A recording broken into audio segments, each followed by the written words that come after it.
Good morning, everyone. Happy Monday. It is August 4th. Lisa, Lydia, Scott with you here this morning on kind of a dreary Monday. Yeah. Gloomy, lots Feels to like talk about. Lots that we don't want to talk about for this Monday Makes morning me want weather. to take a nap. Me too. Yeah. We like to remind you off the top, we are live on Facebook every weekday morning. Love it when you join us live, but it stays on your feed throughout the day, so you can watch it whenever it works best for you, or listen to it as a podcast. Just go to inform.com/podcast and look for the Inform Minute. All right. You mentioned it's kind of dreary out there, feeling like a Monday. Rain, fog. Yeah, overcast skies, areas of light rain, foggy, misty, drizzly, reduced visibility. But this time it's not because of smoke. Yeah. So there's a I guess wind. that's a positive. Yes, I'm trying, okay? We've sent the smoke back up into Canada and our air quality is much better. So we're breathing easier, not necessarily seeing any easier though because of that fog, mist, drizzle that's ongoing, other areas with light rain showers, including around Fargo right now.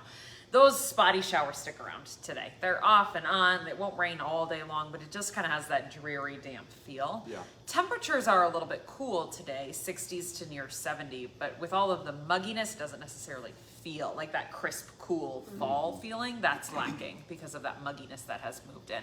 Lots of moisture in the atmosphere for these cells to work with, so you can end up with some decent rainfall amounts out of these showers today. I don't have any severe weather today. The severe weather risks are far out to our southwest, closer to the Black Hills of South Dakota, so a long way from here. Tomorrow, we will watch out for some stronger storms in the afternoon and the evening. Temperatures warm up a little bit more tomorrow, mid to upper 70s, still sticky feeling. And then 1-inch hail and 60-mile-per-hour gusts will be your main threats with any of those thunderstorms for tomorrow. Again, afternoon, evening, kind of out west, and then moving to the east. Likely weakening down to thunder showers by the time you wake up on Wednesday morning. So we still have some showers, rumbles of thunder early on Wednesday. That ends from the west to the east. We get some sunshine, and it turns hot. Temperatures mid to upper 80s Wednesday and Thursday. It's warm. Humidity will make it feel hotter, too. So low 90s for your feels like temps on Wednesday, Thursday. Good couple of days there for the pool, the lake, finding a way to cool off. Yeah. Then a cold front moves into that warm, sticky air, and that's our recipe for thunderstorms. You get a trigger in there, so that'll spark off some storms. Right now, I'm thinking Thursday night, Friday. We'll watch the timing of that front closely. We're obviously still several days out, but that can bring in some strong and severe thunderstorms again. It is WDAY Fest weekend, of course. I told Scott last week, I feel like WDAY Fest and thunderstorms go together every single year. In some aspect, we have to watch out for storms on the first weekend of August. So we'll watch out for those and how they play with the Detroit Lakes area specifically as we get closer. Temperatures are likely to fall, though, after that cold front. So we go from 80s Wednesday, Thursday, Friday to 70s Saturday, Sunday. Watching out for storms. Muddy fields out at WDAY Fest. Maybe good boot weather. Keep your feet dry. All of that winds down. I've got a quieter day setting up for your Sunday as you're packing up and heading out from WDAY Fest. That's what the timing looks like right now. Timing on thunderstorms is real tricky, so we'll watch all of it closely. Otherwise, kind of active here to start the week, then a little bit of a hot, sticky break, and then we pick up the activity again late week into the weekend. All right, thanks, guys. Good to know. Thanks.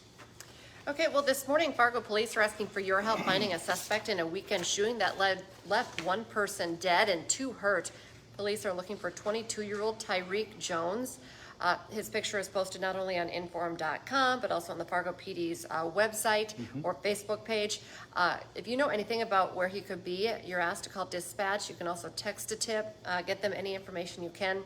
The shooting happened on Broadway in downtown Fargo outside a nightclub just before 2 Sunday morning. 3 people were shot. As I mentioned, 1 person died. Another person is in critical condition and 1 person has non-life-threatening injuries. But of course, that's just part of this big story from over the weekend. Yeah, so about a half hour after that all happened, police responded to another shooting, this one in South Fargo, outside of an apartment complex. This was near Shields. 1 person was killed in that shooting. Now, we are still working to learn the names of both of the people who have died, and right now police don't know if these shootings are connected. They're still actively investigating. As soon as we learn more information, of course, we will pass that information along to you. Today, a Detroit Lakes man will be in court. He's accused of pointing a pistol at a man while driving down the road. 33-year-old Omar Espinoza is charged with felony second-degree assault. It happened near Audubon. The caller told deputies he was driving when Espinoza pulled up beside him and then pointed a gun at him.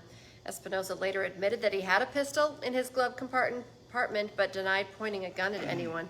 He's out on $20,000 bond. 2 people are hurt after a crash in Wilkin County. It happened just before 2 o'clock Sunday afternoon, about 7 miles south of Barnesville. Troopers say a Ford Edge driven by 16-year-old Trinity Eliason was headed west. She ran into a pickup truck that was driven by 33-year-old Justin Afield. He was hurt, but he did not have to go to the hospital. Eliason, though, was taken to Essentia in Fargo. Today, Fargo Mayor Tim Mahoney presents his 2026 preliminary budget. City leaders need to make cuts to account for a nearly $7 million budget shortfall. The budget presentation is set for noon at City Hall in the City Commission chambers. City of Grand Forks also going to be voting on a preliminary budget today. That as well as an outlook on the Economic Development Fund. That will all be considered at tonight's meeting. That's at 5:30. Another big story in Grand Forks today, demolition starts on the Hislop Sports Center at UND. They'll start by deconstructing the north side where the original part of the building sits. It's going to take 3 to 4 weeks for the building to be knocked down and an additional 2 months to remove all the rubble.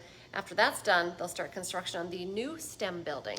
Today on Hot Mic with Dom Izzo, it was a big weekend for some girls basketball players in the area who each received scholarships to play in college, and they haven't even started high school yet. Pretty impressive. Plus, with the college football season right around the corner, Dom is going to preview some of the spotlight games for the early part of the year. You can watch Hot Mic is live from 9 to 11 on WDAY Extra and on Inform.com. And now's a great time to get that Inform.com subscription, your all-access pass, 99 cents a month for your first 3 months. It's a great deal. Go to Inform.com/subscribe to check it out. And remember to join us the rest of the day for our newscasts as well. Our next one's at 11, then 4, 5, 6, 9, and 10. And we'll be back with First News tomorrow morning from 5 to 7. Have a great day, everyone.